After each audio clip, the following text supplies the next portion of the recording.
My name is Calypso.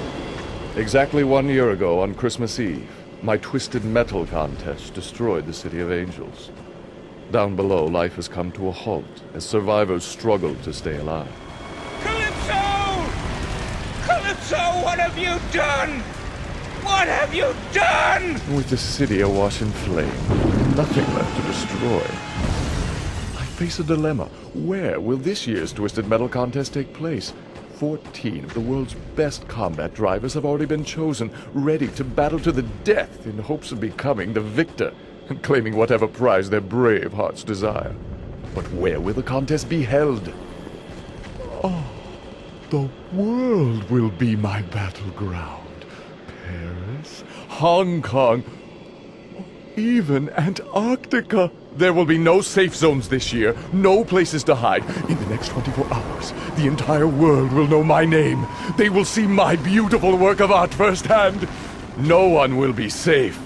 I promise you that. Good luck, driver. Welcome to Twisted Metal.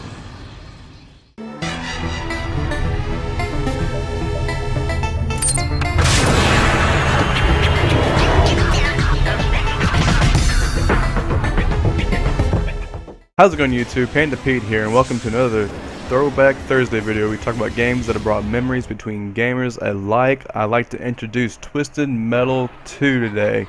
One of my favorite in the series and most successful, I might add. So let's go ahead and talk a little bit about the history behind it and all of that good stuff. Like I said before, it is the most successful game in the series, and it's the second why it's called Twisted Metal 2. And it was developed by Single Track and published by Sony, released in 1996 on the PlayStation, and Microsoft Windows for those of you that may not have known.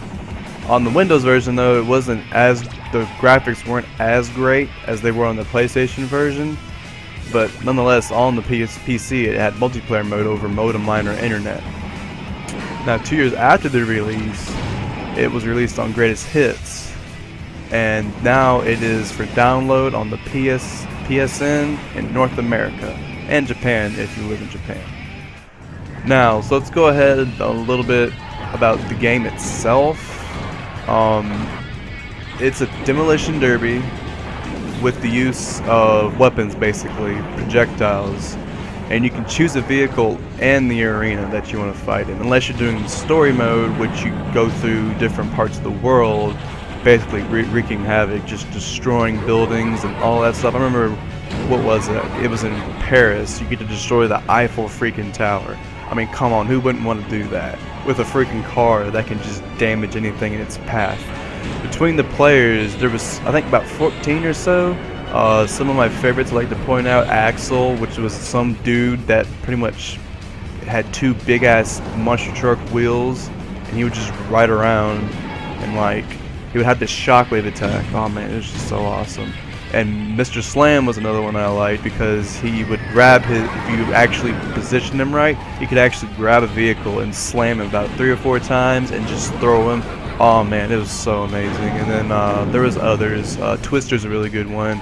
It literally, what the name of the vehicle, Twister, it actually, the vehicle spins, creating a twister, and man, it's just stuff like that that really got me to enjoy this game. Me and my brother, of course, I say it all the time, we play, if it's a co-op game and I owned it or he owned it, we play it together just about all the time.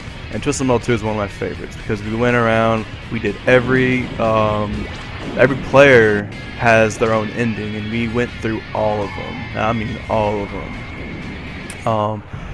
But anyway, basically what it is, you choose a character, you go to arena, and you basically engage in battle with, I forgot how many it is per match, but you basically fight all the other players that you didn't choose. There's a variety of weapons and pickups scattered throughout the stage, so you don't really start with them, you have to find them. I think you start with a machine gun, I think that's about it. I think you might start with like 1 missile or so, I'm not sure about that. I'll have to actually look that up to confirm that. But basically the objective of the game is the last remaining player basically lives. So let's go ahead and go into the plot of this game and what's behind it, because there's always a plot in the game. It has to be, that's just the thing. Now in 2006, this is what the year was set in. I guess it's kind of like the future because it's released in 96. Get it? Oh, that's funny. But anyway, Los Angeles is in ruins and its citizens left to struggle for survival. Now after the conclusion of Twisted Metal, a brutal contest held by Calypso. Exactly 1 year earlier on Christmas Eve. Aboard his airship, running the ticker, Calypso, ruler of the earth, in the skies over the destroyed city of Angels, Los Angeles. Calypso wonders where the next Twisted Metal will take place. Now he has 14 of the world's best drivers ready to do this, to compete for the prize they desire. That's another thing too. You pick the character and what it is that they ask Calypso that they want. This is basically kind of like a wish that you can give. You basically say, hey, I want this, basically, if you win. Now Calypso decides the world itself shall serve as a battleground. Now I said before, the arenas, you go literally around the world to different stages, like Los Angeles is one, then which is the first place, and then you have Moscow, Paris, the Amazonia, which is Amazonia. Let me tell you about that place. You actually fight this tank there. Yeah, just to let you know how that is. It's just basically lava-filled area. It's probably one of my favorite levels. Then you go to New York City, Antarctica, Holland, and then Hong Kong. Now in Hong Kong, after you beat all the players there, you gotta defeat this player called Darktooth, and basically if you beat him, he's basically an oversized Sweet Tooth, basically. Now beating him, you get to meet with Calypso in New York to receive the prize. Now basically the prize is, you say you want this to be changed in your life or something like that, he's gonna twist it around and basically you're gonna get screwed. That's just how Calypso works. But yeah, basically the overall success of this game, financially and the critical success, it basically sold on PlayStation alone and in the US alone 1.74 million copies. That is a lot of freaking copies just for the US on one system. You gotta think, this was also on PC, and the PC did just as good. So this basically did well. I mean, really well. Probably one, I mean, like I said before, it's one of their best selling in the series. I never could imagine that. I mean, it's a great game. I still like it to this day. I got it on PSN. I play it whenever I can regularly. It's just so freaking great. I love it. And I can tell you right now, when Scuba Steve gets back, that's probably what we're going to be playing, because man, that game is just so great. But yeah, basically, I mean, that's it for this. I mean, this isn't really much to go off of. I mean, I basically told y'all what I liked about it, what was great about it, and the overall story behind it. And that's basically all I wanted to tell y'all.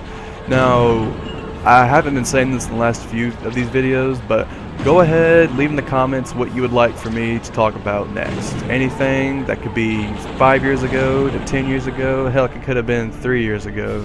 Just anything in the past that y'all liked, and I'll look it up. I'll get all the information on it so that way I can talk about it just like I talked about this game. I hope y'all liked this episode of Throwback Thursday.